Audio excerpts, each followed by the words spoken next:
and I don't mind making the speech without a teleprompter because the teleprompter is not working. I can only say that whoever's operating this teleprompter is in big trouble. And here in the United States, 4 years of weakness, lawlessness, and radicalism under the last administration delivered our nation into a repeated set of disasters.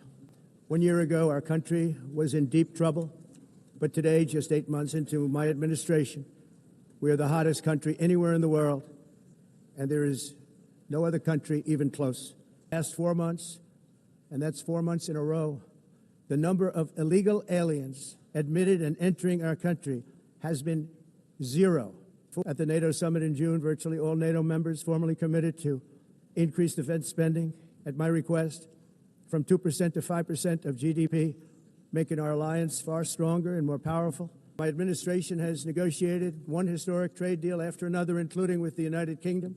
I ended 7 wars, dealt with the leaders of each and every one of these countries, and never even received a phone call from the United Nations offering to help in finalizing the deal.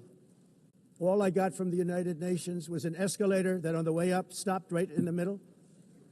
If the First Lady wasn't in great shape, she would have fallen. The work powerful and destructive weapons ever devised by man, of which the United States, as you know, has many. Containing these threats a top priority, starting with the nation of Iran.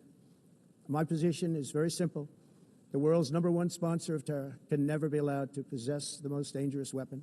Wars that I stopped, I thought that would be the easiest because of my relationship with President Putin, which had always been a good one. I thought that was going to be the easiest one. But, you know, in war, you never know what's going to happen. There are always lots of surprises, both good and bad. Everyone thought Russia would win this war in 3 days, but it didn't work out that way. Here are the primary funders of the ongoing war by continuing to purchase Russian oil. But inexcusably, even NATO countries have not cut off much Russian energy and Russian energy products. Doing what they're doing. They're buying oil and gas from Russia while they're fighting Russia.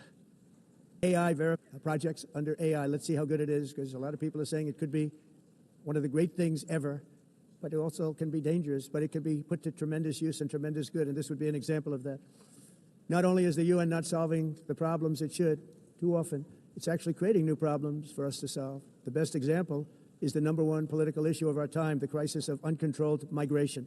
Let's put it this way. People don't like taking big loads of drugs in boats anymore. There aren't too many boats that are traveling on the seas by Venezuela. They tend not to want to travel. Those big windmills are so pathetic and so bad, so expensive to operate, and they have to be rebuilt all the time, and they start to rust and rot. Green energy agenda, and I give a lot of credit to Germany. Germany was being led down a very sick path, both on immigration, by the way, and on energy. They were going green, and they were going bankrupt. And the new leadership came in, and they went back to where they were.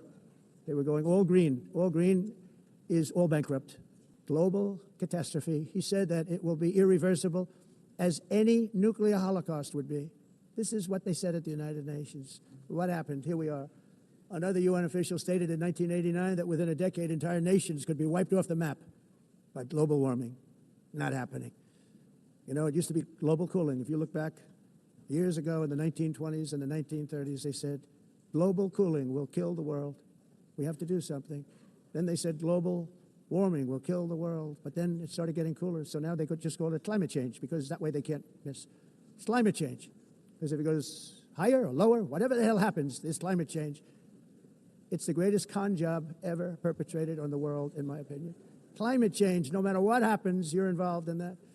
No more global warming, no more global cooling. All of these predictions made by the United Nations and many others, often for bad reasons, were wrong. They were made by stupid people that have cost their countries fortunes and given those same countries no chance for success. If you don't get away from this green scam, your country is going to fail. I withdrew from the fake Paris Climate Accord. And I only do business with people I like. When I don't like them, I don't like them. The nations of the world. Thank you very much. Bye.